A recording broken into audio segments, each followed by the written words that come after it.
New evidence shows that Fulton County District Attorney Fani Willis may have stolen millions of dollars in federal grant funds. That's a little bit excessive because initial reports only show that her office misappropriated around $500,000. This means that it's possible that they spent more than 3 to 4 times what was initially expected. Fani Willis, though, is confident about how they've used taxpayer money and has welcomed investigations to be done in Fulton County. She's saying this even though the youth center that she's supposed to have put up with $500,000 in federal funds is still closed to the public, which leads many to believe that she's not going to be able to show just where most of this money went. But here's what she had to say about Representative Jim Jordan and how these Republicans are trying to investigate her and her office for corruption.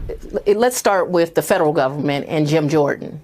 Jim Jordan has time after time after time attacked my office with no legitimate purpose. Anyone who knows Jim Jordan's history knows that he only has the purpose of trying to interfere in a criminal investigation.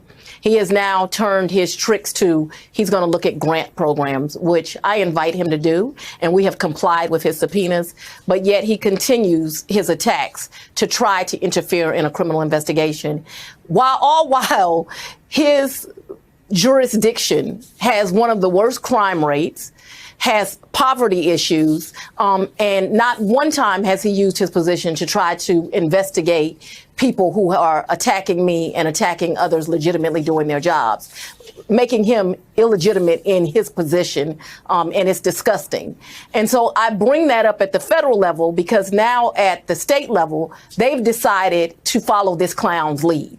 And they want to now try to interfere in an investigation, and it's not legitimate either. And so it shall fail, and it's not going to go anywhere. So now she wants the spotlight on Jim Jordan rather than herself and Georgia, implying that things aren't so great where Jordan is right now. Although it's kind of tough to say that knowing that there are prisoners in jail that are dying because they've been there for so long. There's even a backlog that her office continues to ignore. Fani Willis swears that they're doing everything by the law and that they've done nothing wrong. However, the youth center that I was talking about just a second ago, it's still closed to the public. Further investigations show that the building that's meant to house this center is closed to the public with its gates padlocked. And it's not just that grant. 2 GOP senators have highlighted other financial questions revolving around the DA's office. A report from the Washington Free Beacon shows that the Justice Department discovered inconsistencies in Fulton County's disclosure of the federal subaward reporting system. It's also troubling how Willis's office got $2 million to help women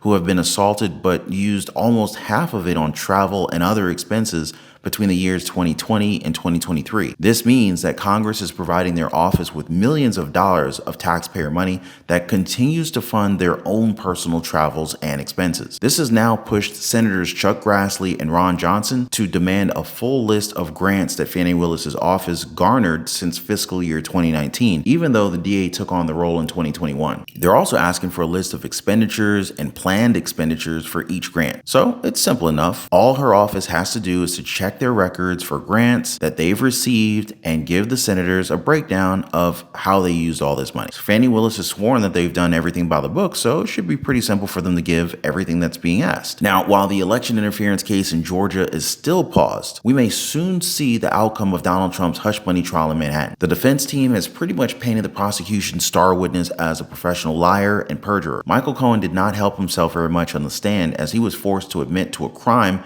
that some think is even worse than what they're trying to pin on the former president. Now, what's surprising, though, is that even left-leaning news outlets are saying that Cohen is a nightmare for the prosecution. CNN's legal analyst Ellie Honig commented on Cohen's actions, specifically the ones where he admits to stealing money from the Trump organization. And this is a CNN legal analyst talking about this. So Ellie Honig also said that Cohen stealing $60,000 from Donald Trump is much more serious than falsifying business records. He said that this practice is considered larceny in New York State. He even added that this was crushing to the prosecution's credibility. Cohen defended himself and said that he pocketed this money because he was disappointed with his bonus pay. And just to make the hush money trial just a little bit more interesting, independent journalist Laura Loomer Loomer made an astonishing discovery. So Loomer found out that Democratic Representative Mikey Sherrill, the same one that told the former President Donald Trump to go back to court, has been sending money to Judge Juan Merchan's daughter. And not just that, but Sherrill has reportedly been sending this money to Lauren Merchan's personal home address in Richmond, Virginia. Now, as you guys may know, Merchan is the judge for Donald Trump's hush money trial, which has led many to believe that he and his family have been benefiting financially from this trial. FEC disclosure forms show that Sherrill sent 16 payments to Lauren Merchan's personal address. The total of the payments were reported to be well above $200,000. And it's not just Sherrill. Representative Dan Goldman has been doing the same thing. The congressman also admitted that he prepped DA Alvin Bragg's star witness, Michael Cohen, before his testimony. Loomer insists that this is a clear conflict of interest, with Merchan's daughter receiving thousands to millions of dollars for their attacks on Trump. And just to clarify, these payments were for Authentic Designs, his daughter's company. The problem is that those are located in Chicago and DC, which means that they instead chose to send money directly to Lauren Merchan's home, which is seen as incredibly improper. Loomer then suggested that this should be enough evidence and reason for Judge Juan Merchan to recuse himself. However, it doesn't seem to be possible, as he signaled that he would do no such thing, even with all of the questions surrounding his possible bias. In fact, Merchan is still making his presence felt, as he's recently threatened to strike the testimony of Bob Costello,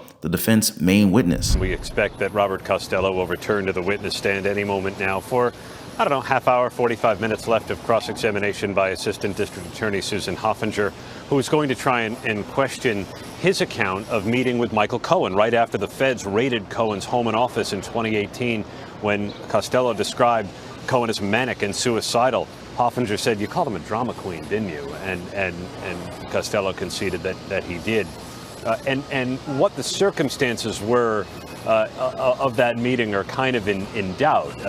Cohen said that he felt pressured to come into the fold because Costello was close with Rudy Giuliani, who was about to join Trump's legal team.